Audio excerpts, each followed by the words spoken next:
Bonjour à tous, bienvenue dans le grand face-à-face de France Inter. Au sommaire de l'émission jusqu'à 14h. Retour sur la semaine avec le duel Natacha Polony-Raphaël Glucksmann.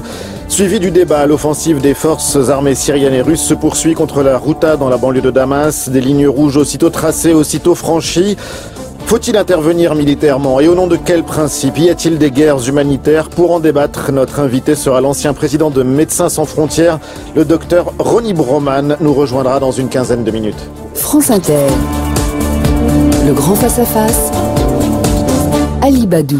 Le duel Natacha Polony-Raphaël Glucksmann. Bonjour Natacha. Bonjour. Bonjour Raphaël. Bonjour. Heureux de vous retrouver et premier sujet à l'ordre du jour de votre duel, cette situation toujours très tendue à Mayotte, grève générale, des manifestations quasiment quotidiennes pour protester notamment contre l'insécurité. Le président du Parti Les Républicains, Laurent Wauquiez, était en déplacement cette semaine à Mayotte et il fustigeait l'action du gouvernement. Personne ne mesure ce qui est en train de se passer sur l'île de Mayotte. Ce dont on parle, c'est d'attaques à la machette contre des gens qui sont sortis de leur voiture pour leur voler leur téléphone portable. Ce dont on parle, c'est de maisons dans lesquelles les gens sont obligés de se barricader parce qu'à partir de 20h le soir, on peut plus sortir. Ce dont on parle, c'est d'une île qui est submergée par une immigration clandestine massive dans laquelle un habitant sur 3 est un immigré clandestin. On a des gens qui viennent à Mayotte juste pour accoucher parce qu'ensuite, l'enfant prend le droit du sol et devient français. Ça veut dire que sur l'île de Mayotte, quand un enfant naît à Mayotte et qu'il a 2 parents clandestins, c'est pas possible de lui donner la nationalité française parce que sinon on n'arrive plus à gérer. Laurent Wauquiez, donc à propos de Mayotte et un concentré de problèmes dans ce département, Natacha, qui concerne l'ensemble de la République. Bien sûr, vous qui devrait concerner l'ensemble de la République, et ça nous pose un problème absolument majeur, qui est celle du statut de ces territoires, de ces départements d'outre-mer, dont on a l'impression qu'ils sont la France, mais peut-être pas tout à fait la France, ou qu'on a oublié pour comment ils sont la France. Parce que pour Mayotte, il faut le rappeler que si Mayotte est aujourd'hui un département français, c'est parce qu'il y a eu un référendum.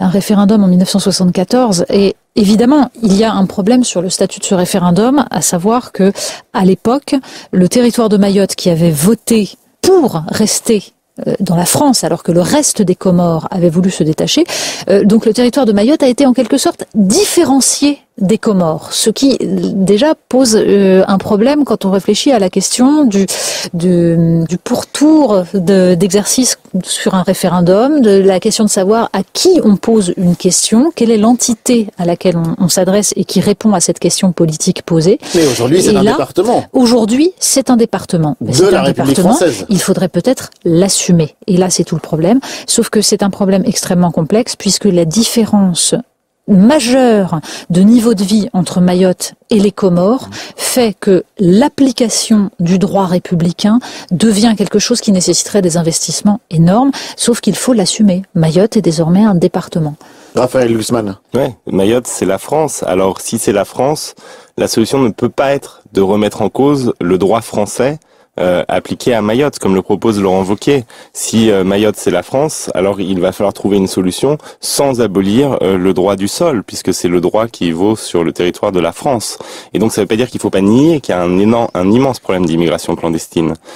Mais si c'est la France Mayotte, alors on peut pas laisser les Mahorais et Mayotte faire face seuls à un défi qu'ils peuvent absolument pas relever. Par exemple, on parle de 4000 mineurs isolés, abandonnés par leurs parents, comoriens, clandestins, qui sont livrés à eux-mêmes et qui participent à cette vague d'insécurité. Eh bien, moi je pense que si Mayotte ne peut pas faire face à cela tout seul, la France, à l'échelle de la République française, peut tout à fait faire face à un défi comme celui-là. Hors de question de revenir sur le droit du sol et l'accès à la nationalité française pour vous. Est-ce que vous partagez son avis, Natacha Polony ? Pas tout à fait. Je pense qu'il va falloir, à un moment donné, se poser cette question-là dans la mesure où... Elle est posée aujourd'hui, on entendait Laurent Wauquiez tout à l'heure en parler très clairement. Elle se pose notamment quand on voit l'état de la maternité de Mayotte comme l'état de la maternité de Guyane. Il y a un réel problème. Alors, simplement, je pense que ça ne réglera pas tout de tout simplement dire on va abolir le droit du sol. C'est pas ça le problème. Et je pense pas qu'il faille abolir. En revanche, il va falloir se poser la question de son fonctionnement et des limites qu'on peut y mettre dans le cadre, là aussi, d'une réflexion sur la façon dont on accompagne ensuite tous ces mineurs isolés, la façon dont on aide toute la population à faire face. C'est pas tout seul, le droit du sol. Ça n'est pas une solution seule. Mais je pense qu'il ne faut pas s'interdire de réfléchir à ça. Mais vous voyez bien le problème, c'est-à-dire qu'on explique que ce sont des territoires français, qu'ils sont traités malheureusement de manière différente, et donc on va faire un droit différent pour Mayotte aujourd'hui, la Guyane demain, la Martinique ensuite, et finalement pourquoi pas certaines régions françaises ensuite, à la demande de certains leaders.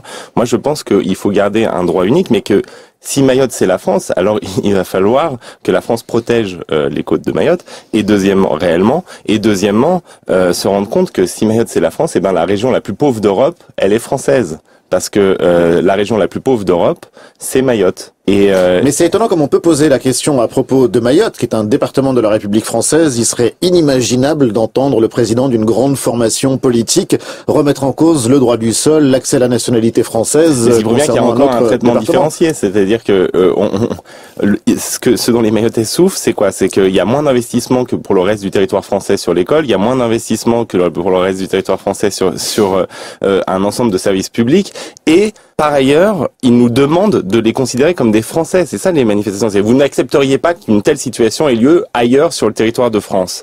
Or, dans ce cas-là, la réponse, ça peut pas être, on va vous faire un droit différent pour vous, et chez vous, le droit du sol ne fonctionnera plus. Laissez Natacha Polony vous répondre. Je pense qu'il y a des aménagements qui doivent être faits, et il faut se poser la question, non pas d'un droit différencié? Non, pas d'un droit différencié. Il faut réfléchir, du coup, globalement à l'extension qu'on donne au droit du sol, ce qui permettra de ne pas faire de droit différencié. Mais je pense que la question à laquelle sont confrontés aujourd'hui les habitants de Mayotte est celle aussi à laquelle sont confrontés les Italiens par rapport au reste de l'Union européenne. C'est-à-dire qu'on laisse en première ligne des gens en leur disant débrouillez-vous, nous avons des beaux principes, jusqu'à ce que ça explose, nous gardons nos principes, en même temps nous ne faisons rien pour que ces principes soient appliqués, débrouillez-vous. C'est inacceptable. Donc il me semble qu'il faut affronter des questions qui se posent aussi bien en Guyane qu'à Mayotte ou dans des régions d'Europe, comme par exemple dans certaines régions d'Italie ou de Grèce, et qu'il faut essayer de comprendre comment on peut à la fois faire en sorte qu'il n'y ait pas d'appel d'air, qu'il n'y ait pas de possibilité. Vous avez dit vous-même que le niveau de développement de Mayotte était tellement différent de celui des Comores, que donc l'abolition ou la mise entre parenthèses ou l'aménagement même du droit du sol, ça tarira pas le flux en soi. Parce qu'il n'y a pas de réponse simple, il y a des réponses multiples. Il y a du développement pour les Comores, par exemple. Et donc mettre en avant le thème du droit du sol, c'est quand même une remise en cause, ça vise à saper ce droit du sol en tant que tel. Donc moi, ce que je pense, c'est qu'il faut développer l'île, développer les moyens de protection, faire des accords avec les Comores pour que les Comores prennent leurs responsabilités, mais si on peut réussir sans toucher à un principe fondamental de la République française, sans faire de Mayotte un territoire spécifique non plus, avec un droit différent, il faut essayer. Le problème, c'est qu'aujourd'hui, on n'a pas mis en œuvre les moyens et l'attention politique pour que, sans renier nos principes, il y a une situation vivable à Mayotte. Et on en parle probablement aujourd'hui parce qu'il y a des élections législatives partielles qui se profilent et que du coup, d'autres en politique en font un enjeu national. Mais ce qui est bien dommage, c'est qu'on n'en parle que maintenant, parce que le problème se pose depuis longtemps. Mais vous savez, Alain Juppé, qui n'est pas particulièrement un affreux populiste, considérait, et on avait parlé dans sa propre campagne lors des primaires, considérait qu'il fallait aménager le droit du sol pour Mayotte parce que nous sommes confrontés à une situation qui est en train de saper l'ensemble de nos principes républicains, et ça pose un énorme problème. Le duel continue. France Inter, Natacha Polony, Raphaël Glucksmann, le duel. Cette semaine, c'était aussi le 8 mars, journée internationale des droits des femmes, et on a entendu un député de la France Insoumise, François Ruffin, à la tribune de l'Assemblée nationale prononcer ces mots. Elles arrivent à 6h, elles repartent à 10h, à raison de 9 € de l'heure, leur paye s'élève à 600 € et quelques par mois. Tout le salaire minimum, tout sous le seuil de pauvreté. Notre Parlement, plein de raisonnement et de bons sentiments, s'accommode fort bien de cette injustice de proximité. Méfions-nous que cette société de service ne soit pas une société de servitude. Nous devons revaloriser les métiers largement occupés par des femmes, leur bâtir de réels statuts, leur garantir des revenus. D'autant qu'ils sont ces métiers bien souvent les plus utiles. Virez les publicitaires, virez les traders, virez les nuisibles, mais payez comme il faut les aides-soignantes, les infirmières, les auxiliaires de puériculture. C'était la voix de François Ruffin. Raphaël Glucksmann, qu'est-ce qui vous a interpellé dans cette intervention ? Non, j'ai trouvé son intervention dans l'ensemble excellente et surtout vraiment bienvenue. Et justement, quand on parlait dans d'autres émissions du populisme, du danger populiste qui guette l'Europe, eh bien, le discours du député Ruffin, c'est du bon usage d'une forme de populisme. C'est-à-dire que... Pourquoi du populisme? Non, d'interpeller les élites qui sont en train de travailler normalement au nom du peuple qui souffre. Et c'est ça l'essence même, à l'origine du mot populisme. Et c'est pour ça que dans populisme, qui est répété ad nauseam absolument partout, y compris par moi-même, il y a une forme d'incompréhension du terme, en fait. Et il y a une forme de gros mots qui veut tout dire et rien dire. Et donc là, ça nous montre qu'il y a une forme d'appel aux élites à prendre en compte la situation du peuple qui est absolument vitale pour une démocratie. Et que quand on lit dans les réactions à la tirade de Monsieur Ruffin sur Twitter que c'est du populisme, ben c'est du bon usage du populisme dans ce cas-là, si on qualifie ce terme ainsi. Et juste, ça me rappelle les lignes de Machiavel dans le discours sur la première décade de Tite-Live, qui pose la question: pourquoi est-ce que la République romaine a pu durer aussi longtemps et être aussi puissante? Est-ce que c'est parce qu'elle était unie derrière son Sénat et son aristocratie, demande Machiavel? Non, c'est tout le contraire. C'est parce que elle a réussi à instituer la fonction des tribuns de la plèbe en son cœur, et que donc elle a institué une voix qui contrôlait les élites en les interpellant, dont la fonction même des tribuns de la plèbe, c'était l'interpellation, violente même parfois, des élites. Et donc moi j'ai trouvé que là, et en d'autres occasions d'ailleurs, moi vous savez, je suis pas un fan absolu de Mélenchon, mais en d'autres occasions aussi, je trouve que Ruffin a rempli complètement son rôle de député d'opposition, ce qui fait plaisir parce que on a souvent tendance à penser qu'il n'y a plus d'opposition en France. Natacha Polony. Je pense que non seulement cela doit nous obliger à employer avec parcimonie ce terme populisme, parce que c'est devenu une espèce de fourre-tout absolument insupportable, où on met en gros tout ce qui déplaît. C'est-à-dire que les populistes, ce sont les méchants. Ce sont ceux dont on ne veut pas entendre parler. Alors, il est en train de s'y ajouter un autre terme qui est complotiste. Parce que populiste, ça marche moins bien, donc on met complotiste maintenant. Mais tout cela, ça désigne l'adversaire idéologique.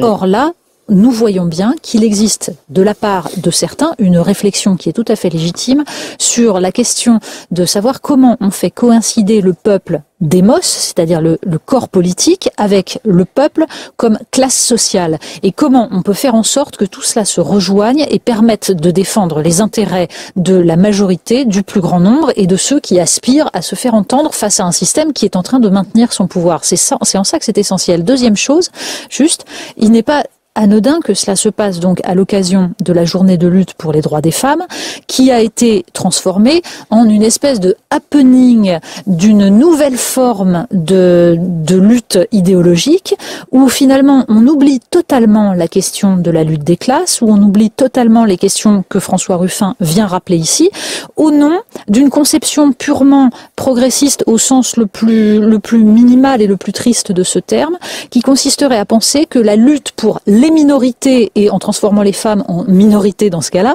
que la lutte pour les minorités suffirait à assurer l'avancée de la démocratie. Pour comprendre, le hashtag MeToo a écrasé la lutte des classes. Mais exactement. C'est bien un problème, quel que soit tout l'intérêt de la lutte contre les violences faites aux femmes. Oui, mais le problème, c'est que l'un n'empêche pas l'autre. C'est-à-dire que c'est pas parce qu'il y a MeToo que ça empêche de parler de la lutte des classes. Moi, ce que j'ai trouvé, ce que j'ai trouvé très bien dans le discours de Ruffin au moment de la journée des droits des femmes, eh bien, c'était justement que les femmes qui sont en bas de l'échelle sociale, eh bien, tout d'un coup, reprenaient effectivement le devant de la scène. Oui, c'est exactement ce que je dis. Et moi, ce que j'appelle de mes vœux, depuis le début du mouvement MeToo, c'est pas la fin d'un mouvement MeToo qui remplacerait la lutte des classes, mais c'est son extension, justement, aux couches les plus défavorisées et bien de la société française et des sociétés occidentales en général. C'est tout le problème, c'est que ça ne peut s'étendre aux couches les plus défavorisées que si justement ça sort de cette rhétorique qui est la rhétorique de la lutte des minorités